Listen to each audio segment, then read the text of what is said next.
Seguidores, aqui é Walter Campos. Eu quero desejar primeiramente a paz de Jesus em sua vida. Hoje eu quero falar de um tema polêmico: Maria Aparecida, né? Por quê? Dia 12 de outubro, sempre há muita discussão sobre isso.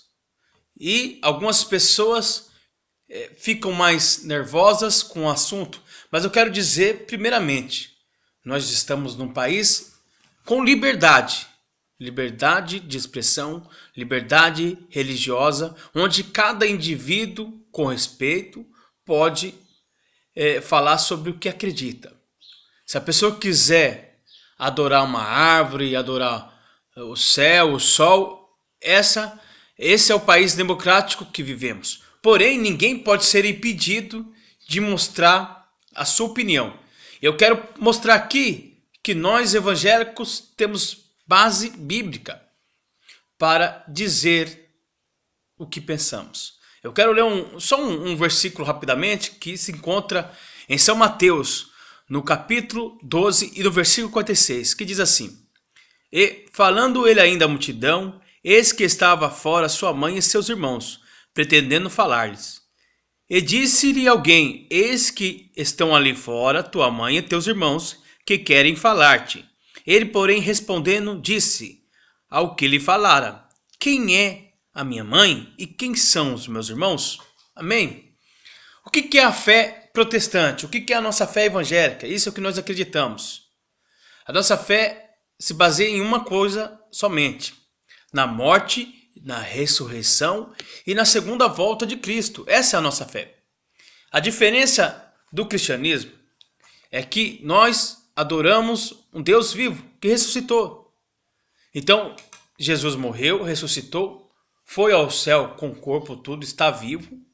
E diferentemente de todos os outros personagens bíblicos, ele pode fazer algo, porque a Bíblia fala que os mortos não enxergam, não falam, não andam, nada pode fazer. Jesus ressuscitou. É por isso que é o único nome que pode ser mencionado.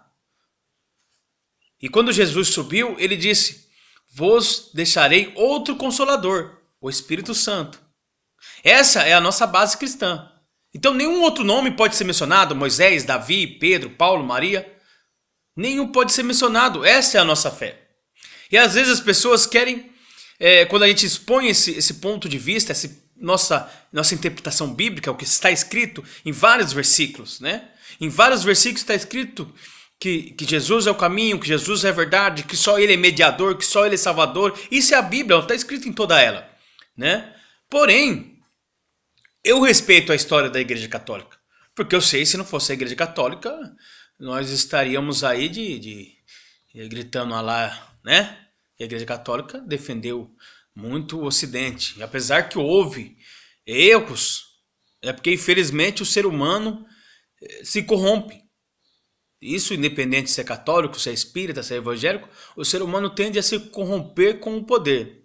O que não podemos fazer aqui é usar exemplos de pessoas que estão cometendo erros para tentar desqualificar o entendimento das pessoas sobre a Bíblia. Não é porque fulano está enriquecendo com o nome de Jesus, não é porque fulano não vive o que fala, que nós não podemos ter a nossa interpretação bíblica.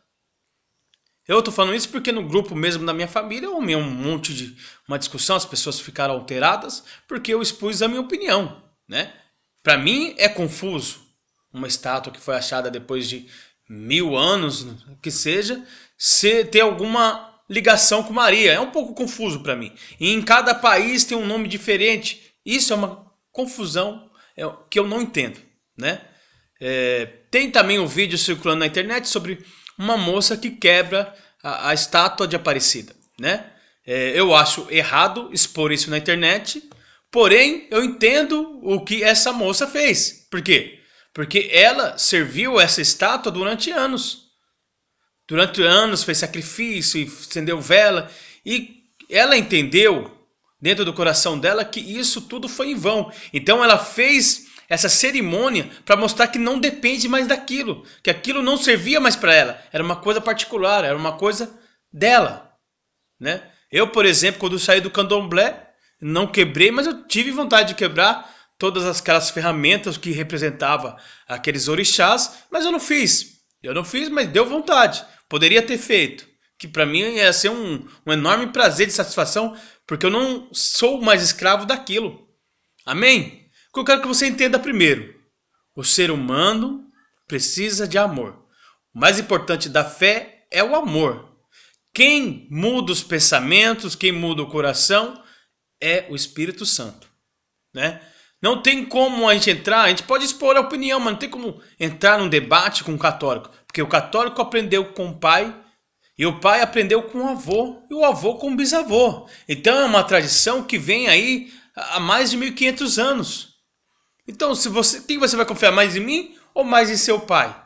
É claro que é nos pais, mas eu quero dizer que todos nós nascemos católicos. Nós dos anos 80, nascemos católicos. Ninguém nasceu evangélico, a maioria, né? Há exceções. Mas eu quero dizer, meus amigos, vamos amar uns aos outros com diferença. Respeitar o católico, respeitar o ateu, respeitar a opinião, saber que a fé não é questão de inteligência, a fé é questão de vida. A vida vai nos guiando e nos fazendo acreditar ou desacreditar de algo. Eu posso dizer isso porque eu já fui kardecista, já fui budista, já fui do candomblé, e hoje o que eu sou apaixonado pelo evangelho, apaixonado pela obra de Cristo, porque realmente isto alterou não só a minha vida, como a vida da minha família. Eu posso dizer que Jesus, quando eu aceitei, ele mudou, transformou completamente a minha vida e a vida daqueles que me cercam. Eu posso dizer que o nome de Jesus tem poder. A diferença entre nós e vocês, católicos e protestantes, é que nós queremos e devemos clamar só o nome de Jesus, só aquele que reviveu. O resto, tudo dormindo. Para nós não pode nem ser só mencionado historicamente, né? Nunca o evangélico pode orar, mas Pedro, não. É só Jesus. É só o nome de Jesus. Porque esse nome tem poder. E você também acredita nisso. Porém, acrescenta algo a mais. E para nós o que sobra não é de Deus. Amém? Se eu ofendi alguém, peço perdão. Mas lembre, quem morreu na cruz foi Jesus. Quem é Deus é Jesus. Maria fez a parte dela como mulher, dando à luz. Mas o ponto final da história de Maria foi logo após o nascimento de Jesus. Ela o acompanhou, como os demais. Mas teve esse personagem que fez mais por evangelho, como Paulo, como Pedro, do que Maria. Então lembre-se, essa é a nossa interpretação e temos base bíblica para isso. Também é errado pessoas comercializar o nome de Cristo. Amém? Que Jesus abençoe a todos e que possamos ter diferenças ideológicas, mas conviver respeitando uns aos outros. Que Jesus abençoe.